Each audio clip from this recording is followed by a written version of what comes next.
रौनकपुर नाम का एक गांव था जिसमें एक बहुत सुंदर और विशाल आम का बाग था। वो बाग सभी गांव वालों के लिए था, जहां हर किसी को आम तोड़कर खाने की अनुमति थी। लेकिन अब हाल ही में कुछ दिनों से वो आम का बाग किसी सुंदर बाग की तरह नहीं रहा था, क्योंकि वहां पर एक भूत रहता था। एक दिन जब कुछ बच्चे वहां पर आम खाने आते हैं तभी नकुल और रिंकी, चलो इस बाग से आम तोड़कर आम खाते हैं।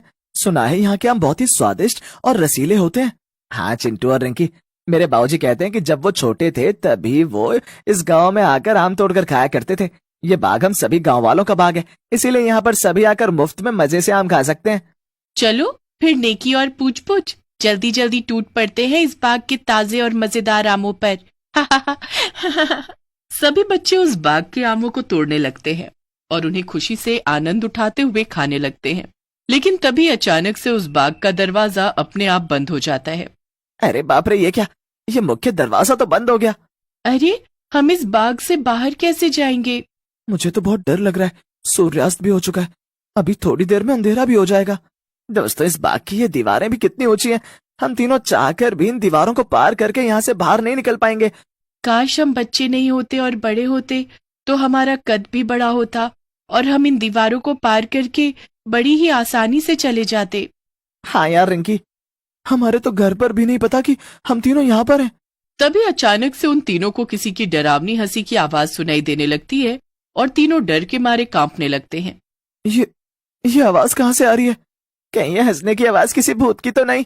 चुप कर चिंटू, कुछ भी मत बोल, मुझे भूतों से बहुत डर लगता है। और लगना भी चाहिए। वहां पर प्रकट हुए उस भयंकर रूप वाले भूत को देखकर तीनों बच्चों का दिल मानो उनके शरीर से बाहर ही निकल आता है। नहीं, बचाओ, भूत भूत! तीनों बच्चे इधर से उधर भागने लगते हैं। बचकर कहाँ जाओगे बच्चों, क्योंकि इस बाग के दरवाजे तो बंद हो चुके हैं। मैं तुम्हें अब कहीं नहीं जाने दूंगा। हमें जाने दो बाहर, हमने तुम्हारा क्या बिगाड़ा है? माफ कर दो हमें, माफ कर दो हम तीनों को। नहीं, तुम तीनों को कोई माफी नहीं मिलेगी, क्योंकि एक बार जो कोई भी इस बाग में आता है वो अपनी जान से हाथ धो बैठता है।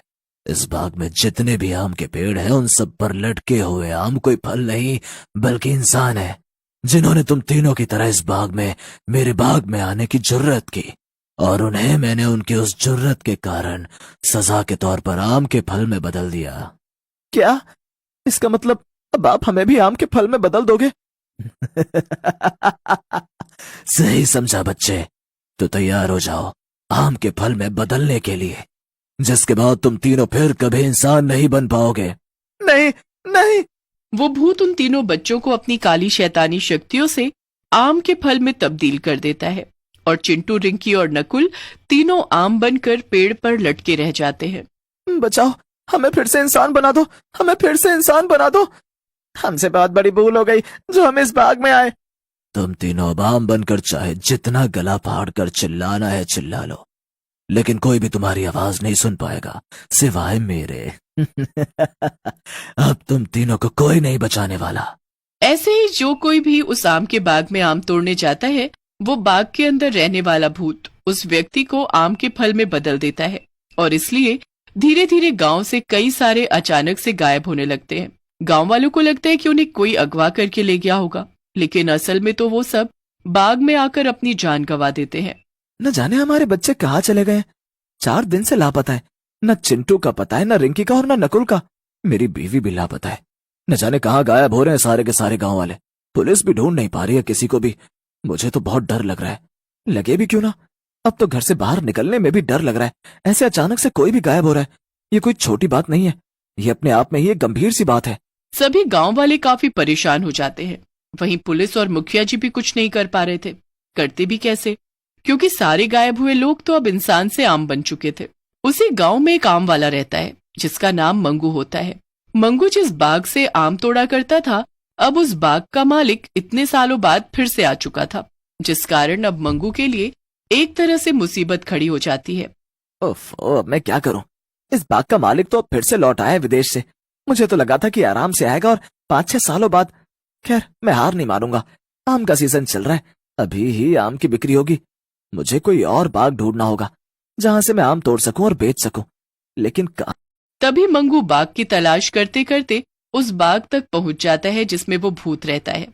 अरे ये बाग, इस बाग को मैं कैसे भूल सकता हूँ। ये बाग तो पूरे गांव का बाग है। यहाँ पर मैं बचपन में अपने दोस्तों के साथ आकर आम तोड़ा करता था। मैं तो अब इसी बाग से आम तोड़कर बेचूंगा। चलो अच्छा हुआ मुझे ये बाग मिल गया। अब ना किसी मालिक का डर, ना पकड़े जाने का डर। जी भर के बिना डरे आम तोड़ सकता हूँ अब मैं। मंगू उस बाग की तरफ जाने ही वाला होता है कि तभी अचानक से उस बाग के बाहर से अंदर रह रहा भूत दिखाई देता है, जो एक आदमी के सामने प्रकट होता है। नहीं नहीं, ये नहीं हो सकता। बचाओ भूत।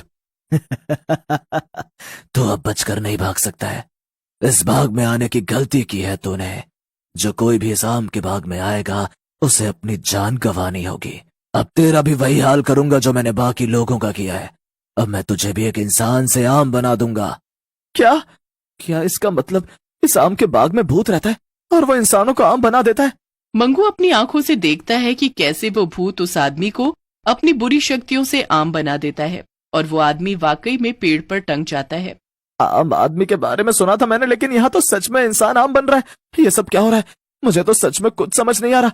लेकिन पहले तो ये आम का बाग कितना खुशहाल और सुंदर था, लेकिन ये भूत कैसे रहने आया यहाँ पर? अचानक से ये सब कैसे हुआ? जो भी हो, इससे पहले कि और इंसान इस बाग में जाकर अपनी जान गंवाए, मुझे गांव में जाकर सबको जाकर इस आम के बाग के भूत के बारे में बताना ही होगा। मंगू फौरन जाकर गांव वालों को उस भूत के बारे में बताता है, लेकिन कोई भी उसकी बातों पर यकीन नहीं कर पाता। नहीं नहीं, ये नहीं हो सकता। अरे वो आम का बाग सालों पुराना है। अगर वहां पर कोई भूत रह रहा होता तो वो हमें भी तो दिखता। यूं अचानक से इतने सालों बाद कहां से कोई भूत आया होगा वहां पर?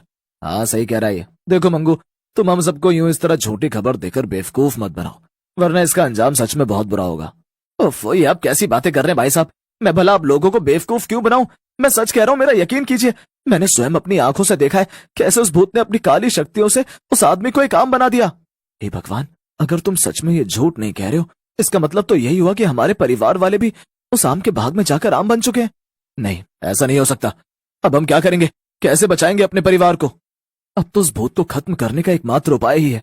लेकिन क्या? अब हम सबको एक साथ मिलकर उस आम के बाग में जाना होगा। एकता में बहुत ताकत होती है, और जब सभी गांव वाले एक होकर उस भूत का सामना करेंगे तब वो जरूर खत्म हो जाएगा। आपने बिल्कुल सही कहा भाई साहब। बस जल्दी से वो भूत वहां से चला जाए, फिर मैं उस आम के बाग से आम तोड़कर दूसरे गांव में दोगुने दाम में बेचूंगा और माला माल हो जाऊंगा। सभी गांववासी एक साथ मिलकर उस आम के बाग में जाते हैं। तभी वो भूत हवा में उड़ते हुए वहां पर आता है और गुस्से से कहता है, तुम सबने यहाँ एक साथ आकर मेरा काम बहुत आसान कर दिया। अब मैं तुम सबको एक साथ एक बार में ही अपनी शक्तियों से आम बना दूंगा। ऐसा कुछ नहीं होने वाला है, क्योंकि आज बुराई पर अच्छाई की ही जीत होने वाली है, चाहे कुछ भी हो जाए।